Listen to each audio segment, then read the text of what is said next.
우리가 먹는 딸기를 보면 깨알같이 겉면에 촘촘하게 박혀있는 것들이 있습니다.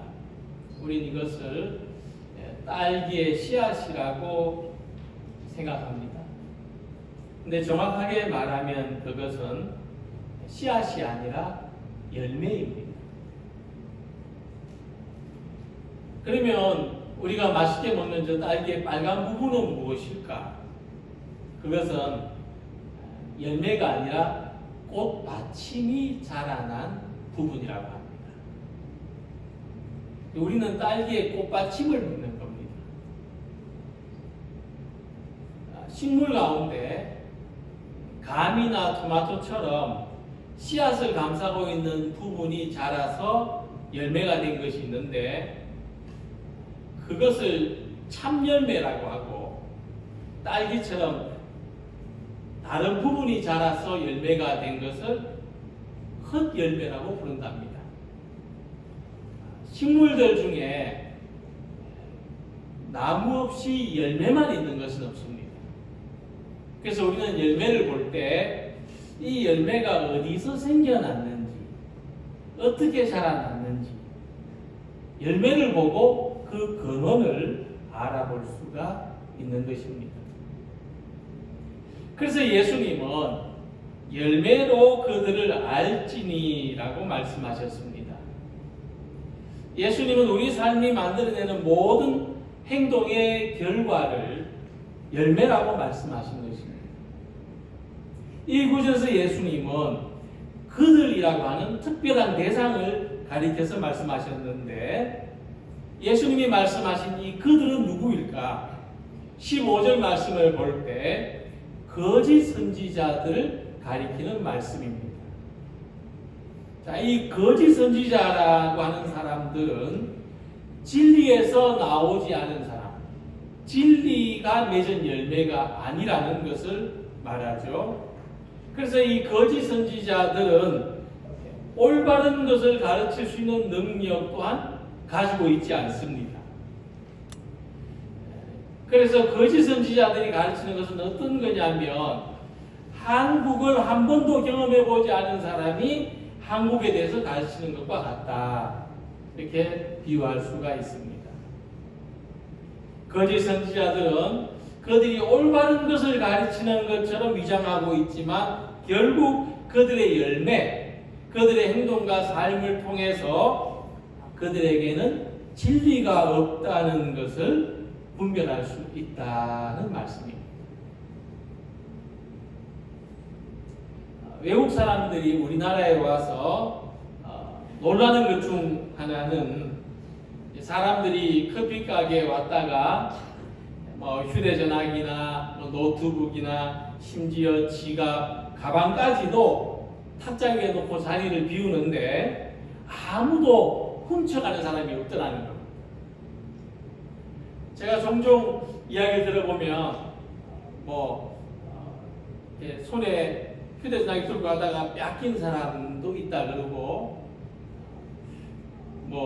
또 어색한 곳에서 지갑을 들린 사람도 있고, 이런 다른 나라에서는 이런 이야기가 그냥 일상 같은데, 한국에서는 그냥 테이블 위에 다 놓아도 안심하고 다닐 수 있는 것이 일상이라. 이런 모습을 보면서 내가 사는 나라에서는 도저히 일어날 수 없는 일이 한국에서는 일상적인 모습이다, 너무 놀랍다, 이런 글을 누가 남겼습니다. 그래서 잠시 후에 다른 외국인이 이런 답을 남겼어요. 나는 한국에 와서 2년을 사는 동안 자전거만 3번째 잃어버렸습니다. 한국 사람들은 CCTV가 보고 있는 데서는 정직하지만 CCTV가 없는 데서는 정직하지 않은 것 같습니다. 우리는 이런 모습들을 보면서 어떤 생각을 할 수 있는가 하면, 겉으로 드러나는 행동 뒤에는 뿌리가 있다, 근원이 있다고 하는 겁니다. 이 겉으로 드러난 행동의 주체는 사람인데 어떤 상황에서든지 좋은 사람한테서는 좋은 행동이 나타나고 나쁜 사람한테서는 나쁜 행동이 나타나게 된다는 겁니다. 똑같은 상황에서도 그 사람이 어떠냐에 따라서 그 사람의 삶이 만들어내는 열매가 각각 다르다는 거죠. 그래서 우리는 예수님 말씀을 통해서 결과보다는 동기를 중요하게 생각하고 드러나는 행동보다는 그 행동을 하는 사람이 어떠한지를 잘 살펴볼 수 있기를 바랍니다. 그래서 우리가 선한 동기를 가지고 선한 행동을 하여서 선한 열매, 선한 결과를 많이 나타내는 성도들이 되시기를 소망합니다. 처음으로 생각해 볼 것은 가짜 열매에 대해서. 마틸다라고 하는 사람이 있었는데 어느 날 그는 근사한 모습으로 파티에 참석하기 위해서 친구한테 다이아몬드가 박힌 목걸이를 빌립니다. 근데 그만 이 친구한테 빌린 목걸이를 잃어버렸어요. 그는 잃어버린 목걸이와 똑같이 생긴 목걸이를 사서 친구한테 돌려주는데 그 비싼 목걸이 값을 갚기 위해서 온갖 고생을 다 겪었어요.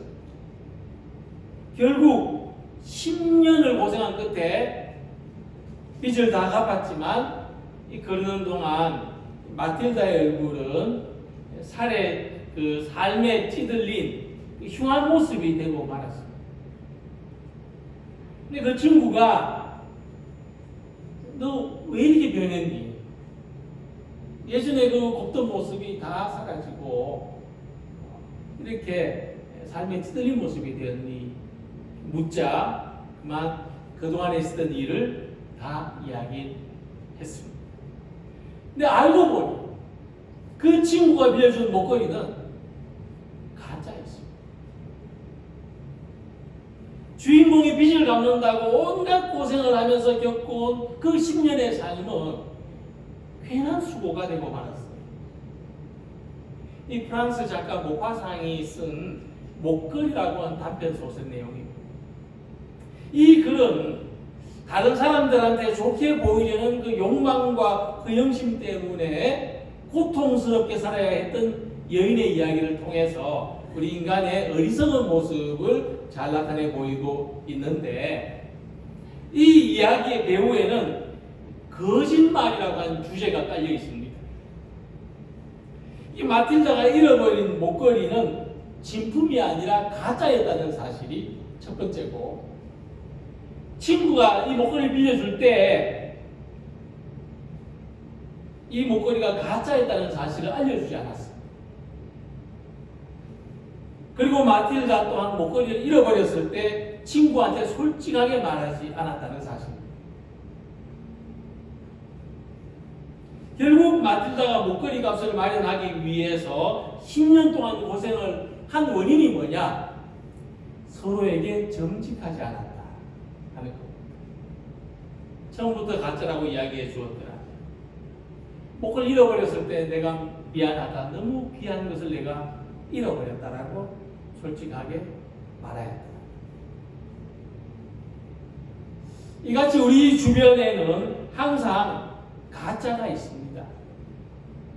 근데 그 중에는 가짜라고 공공연하게 알려진 것도 있지만 숨기고 말하지 않은 것이 대부분이어서 마틸다처럼 고통을 당하는 사람들이 있다는 겁니다. 그 중에서도 예수님은 우리가 정말 주의하고 조심해야 될 가짜가 있다고 말씀하십니다. 거짓 선지자들을 삼가라. 양의 옷을 입고 너희에게 나오나 속에는 노략질하는 이이라. 이 거짓 선지자는 이름 그대로 거짓된 교훈을 가르치는 사람, 거짓된 말씀을 전하는 사람이라는 뜻입니다. 사도 바울의 편지를 보면 거짓 교사라고 하고 지금은 이단이라고 부르는 사람들입니다. 요한계시록 2장을 보면은 소아시아에 있는 7교회들을 향해서 예수님이 말씀을 하시는데 그 중에 칭찬하시는 교회도 있고 또 책망하시는 교회도 있습니다. 특히 거짓 선지자들의 유혹을 물리친 교회는 칭찬을 받았고 거짓 선지자들의 가르침을 물리치지 못한 교회, 그대로 받아들이거나 수용한 교회는 책망을 받았습니다. 이것을 보면은 초기 기독교 시대에서 이 거짓 선지자들이 끼친 해악이나 교회가 가진 그 위험성이 얼마나 컸었는지를 알 수가 있습니다. 그래서 우리가 진리와 거짓을 잘 분별해야 됩니다. 근데 우리 모파상에 나오는 이 마틸다처럼 자기가 가진 욕망과 허영심 때문에 시험을 받습니다. 사람이 자기 안에 있는 욕망과 허영심을 다스리지 못하면 이게 자라나서 가짜가 되고 결국 자기 삶이 파괴되는 결과를 맞이하게 된다. 예수님이 이와 같은 거짓 선지자들을 가려내는 것이 쉽지 않다고 말씀하셨습니다. 그들의 의도는 늑대와 같이 양들의 생명을 해치려고 하는 것인데 겉으로는 순한 양의 모습으로 다가올 것이기 때문입니다. 그래서 가짜는 스스로를 가짜라고 말하는 법이 없습니다. 오히려 가짜일수록 진짜라고 주장을 하고 오히려 진짜를 가짜로 몰아갑니다. 그렇기 때문에 우리는 열매를 보고 알아야 하는 것입니다. 거짓 선지자들에게서는 가짜 열매가 나타납니다. 가짜 열매에는 생명이 없습니다. 거짓된 가르침을 믿고 따른 결과는 생명이 파괴되는 것입니다. 자기 욕망과 허영심에서 비롯된 거짓 믿음을 추구한 결과는 하나님에 대한 원망이 그리고 절망이 그리고 혼란스러운 삶이 열매로 드러나게 되는 것입니다. 이단의 가르침을 믿고 따른 삶의 결과도 가정, 직장, 신앙, 삶이 파괴되는 것입니다. 그래서 가짜를 분별하는 방법은 진짜를 오랫동안 바라보는 것입니다. 진짜하고 친해지는 것입니다. 겉이 아니라 속을 바라보는 것이고 잎이 아니라 열매를 바라보는 것입니다. 그래서 생명 있는 믿음, 우리의 삶이 생명의 기운으로 충만한 우리 모든 성도님들이 되시기를 소망합니다. 두 번째로 생각해 볼 것은 나쁜 열매입니다. 예수님은 나쁜 열매가 있다고 말씀하셨습니다. 못된 나무가 나쁜 열매를 맺나니, 예수님 말씀하신 이 나쁜 열매는 16절 말씀처럼 가시나무, 은근키가 맺는 열매입니다. 가시나무에서 포도를 또는 은근키에서 무화과를 따겠느냐? 이 가시나무에서 맺는 열매는 포도가 아니라 가시나무입니다. 은근키에서 맺는 열매는 무화과가 아니라 은근키일 수밖에 없는 것이죠. 농사를 짓는 사람들은 이 의미를 잘 압니다. 이 가시나무하고 이 은근키들은 이 포도와 무화과처럼 이루 농작물이 자라거나 열매 맺는 것을 방해합니다.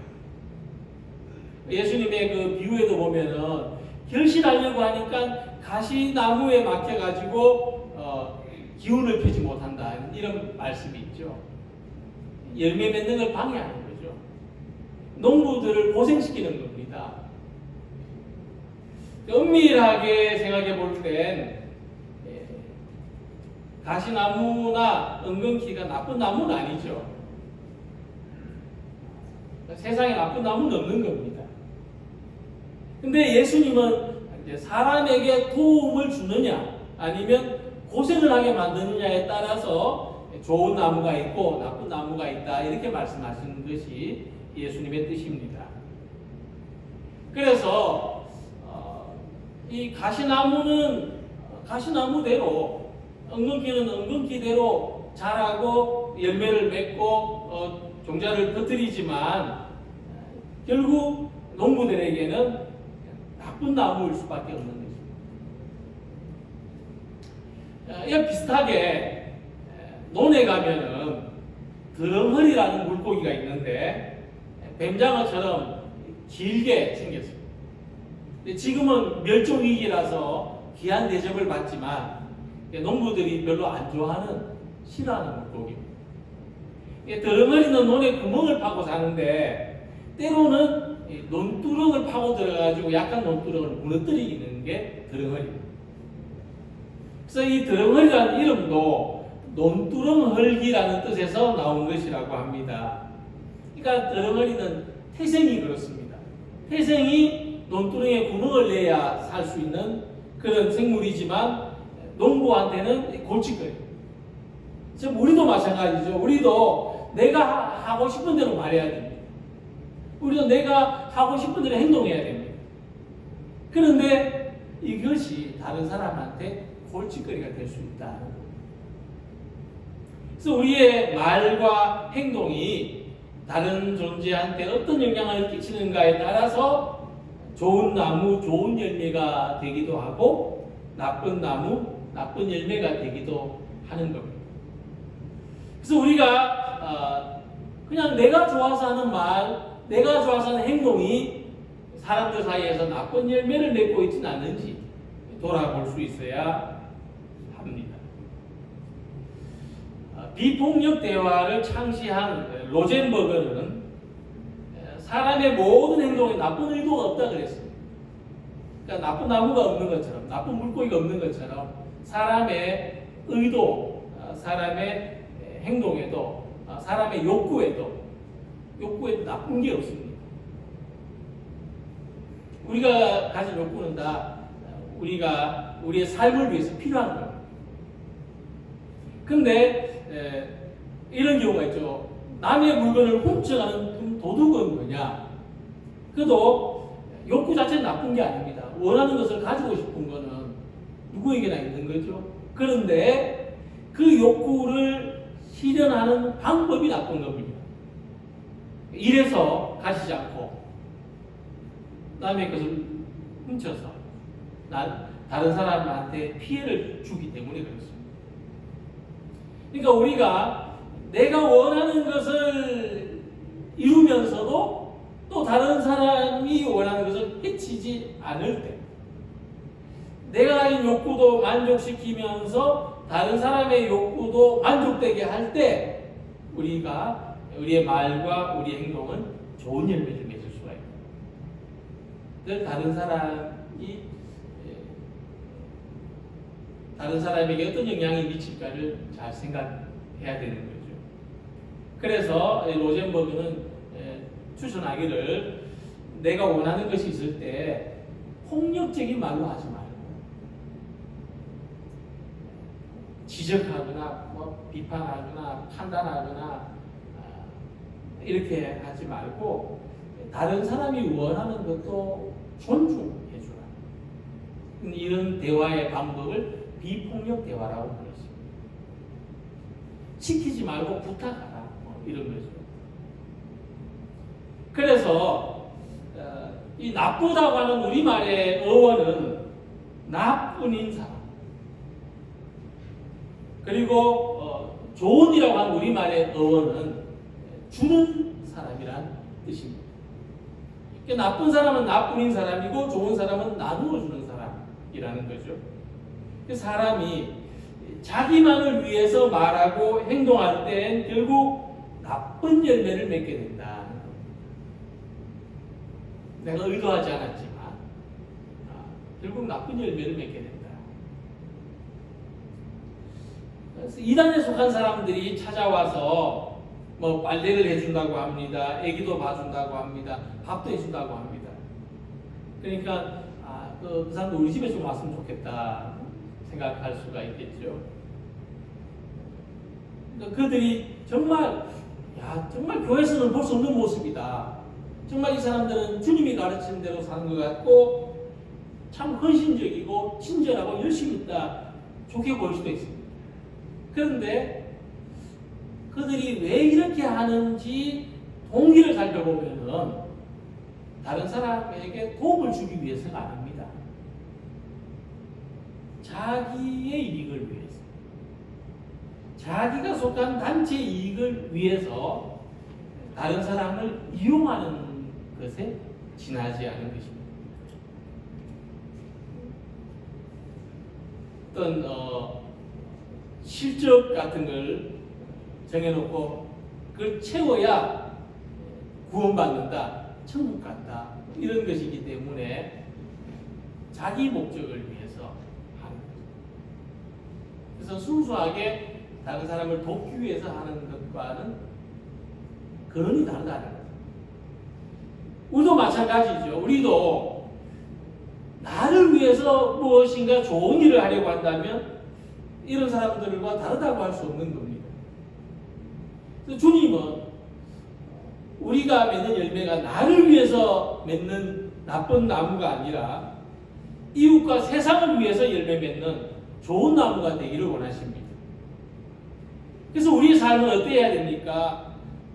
나를 위해서 이웃을 이용하는 것이 아니라 이웃을 위해서 나를 사용하는 삶을 살아야 하는 것이죠. 그런 성도가 되고 그런 교회가 되기를 소망합니다. 그래서 우리가 끝으로 함께 상의해 볼 말씀은 우리가 좋은 열매를 맺어야 한다는 것입니다. 예수님은 단순히 객관적으로 나쁜 열매도 있고 좋은 열매도 있다 이런 말씀을 하신 것이 아니라 우리가 좋은 열매를 맺어야 된다는 말씀을 하신 겁니다. 근데 예수님은 어느 정도로 강조하셨냐 하면 아주 강경하게 말씀하셨습니다. 아름다운 열매를 맺지 아니하는 나무마다 찍혀 불에 던져지느니라. 그러니까 농부가 채소밭에 채소도 있고 잡초도 자라납니다. 부추도 있고 다른 풀도 있는 거죠. 그러면 무엇을 뽑아내겠습니까? 채소를 뽑아내겠습니까? 잡초를 뽑아내겠습니까? 마찬가지죠. 아름다운 열매를 맺지 않으면 도끼에 찍혀서 불에 던져지게 되리라. 그러니까 믿는 사람과 교회가 존재하는 목적은, 우리가 존재하는 목적은 세상에 좋은 열매를 맺기 위한 것이므로 이 목적을 이루지 못할 때는, 좋은 열매를 맺지 못할 때는 하나님 보시기에 아무 쓸모없는 나무에 불과하다 하는 말씀입니다. 그래서 우리는 물론 좋은 열매를 맺기 위해서 우리의 삶이, 나라는 생명이 존재하는 건 아니지만 우리가 살면서 맺는 열매가 다른 사람에게도 이웃에게도 유익하다면 우리는 좋은 나무가 되는 것이고, 그렇게 그런 존재로 존재 자체가 좋은 나무인 것입니다. 이 열매 맺는 농사를 짓는 사람들, 이 과수농가라 하죠. 이런 분들이 수확할 때까지 얼마나 수고와 정성을 기울이는지 모릅니다. 열매를 수확한 그때부터 이제 그 다음 열매를 또 수확할 때까지 준비를 하는데, 가지치기를 하고 또 거름을 주고 약도 치고 이렇게 보살핍니다. 꽃 하나하나까지 살핍니다.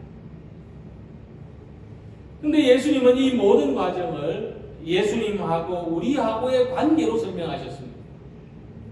특히 요한복음에 예수님이 이렇게 말씀하신 부분이 있습니다. 나는 포도나무요 너희는 가지라. 그가 내 안에 내가 그 안에 거하면 사람이 열매를 많이 맺나니 나를 떠나서는 너희가 아무것도 할 수 없습니다. 예수님은 우리가 좋은 열매를 맺기 위해서는 반드시 예수님과 연결되어야 한다 말씀을 하셨습니다. 그래서 열매를 맺는 것은 내가 맺는 게 아니라 나의 자력으로 열매를 맺는 것이 아니라 예수님에 의해서, 예수님의 도움으로 열매를 맺게 된다는 사실입니다. 예수님 그분 자신을 포도나무라고, 참 포도나무라고 하셨으니 우리는 예수님한테 붙은 가지가 되어서 예수님으로부터 좋은 열매를 맺는 포도나무 가지들이 되시기를 소망합니다. 자, 그러면 이렇게 예수님한테서 우리가 좋은 열매를 맺는 포도나무가 된다는 것은 먼저 예수님으로부터 좋은 가르침을 받는 것입니다. 사람은 탄생에 의해서 삶이 시작되지만 삶이 완성되는 것은 가르침에 의해서입니다. 그러니까 사람이 낳기만 하고 가르치지 않으면 그 삶은 완성되지 않습니다. 그냥 속된 말로 사람 같지 않다 이렇게 말하게 되죠. 그래서 우리가 누구한테서 어떤 가르침을 받는가에 따라서 학자가 되기도 하고 예술가가 되기도 하고 기술인이 되기도 합니다. 그런데 좋은 가르침을 받지 않으면 좋은 열매를 남길 수 없습니다. 기능도 예술도 좋은 가르침을 받아야 거기서 좋은 결과가 나옵니다. 그래서 우리가 예수님으로부터 배워야 한다는 것입니다. 우리의 모든 삶이 예수님의 가르침 위에서 좋은 열매로 완성되기를 소망합니다. 예수님의 가르침을 따를 때 우리의 인간관계, 우리의 믿음 생활, 우리의 사회생활 이 모든 것이 좋은 열매가 됩니다. 그 위에서 시작되기를 또 성장하기를 소망합니다. 두 번째로는 좋은 삶을 사는 겁니다. 열매는 우리가 살아온 모든 삶의 결과인데 병든 나무한테서 좋은 열매를 기대하기가 어렵습니다. 나무가 병들었는데 어떻게 좋은 열매를 맺을 수 있겠습니까? 이와 같이 우리의 삶을 결정하는 것은 우리의 몸이 아니라 우리의 영혼입니다. 그래서 우리 몸은 연약할 수도 있고 몸은 병들 수도 있습니다. 그런데 영혼이 병들지 않고 영혼이 강건한 사람은 몸이 약한 가운데서도 좋은 열매를 납니다. 좋은 예술가가 되기도 하고 또 좋은 사회인이 되기도 하고 좋은 신앙인이 되기도 하는 것입니다. 또 우리는 예수님 안에서 거듭난 영혼들이 되어야 합니다. 세상의 가치관, 세상의 유익을 따라 살아가는 것이 아니라 예수님의 가르침으로 삶을 이루어내는 우리 성도님들이 되시기를 소망합니다. 그리고 아름다운 열매를 추구하는 거죠.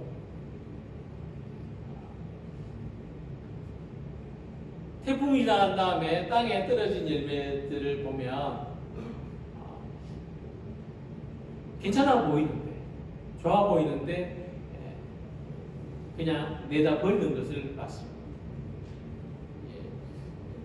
정말 좋은 열매는 태풍에도 떨어지지 않는 열매, 끝까지 잘 붙어서 햇빛을 받고 당도가 높아진 그런 열매들이죠. 예수님은 좋은 열매를 아름다운 열매라고 하셨습니다. 그러니까 이런 삶의 결정들은 아름다운 것. 우리 삶은 아름답게 볼 수도 있고 추하게 볼 수도 있습니다. 이 열매가 어떠하냐에 따라서 어떤 삶은 아름답게 보이는 삶이 되는 것입니다.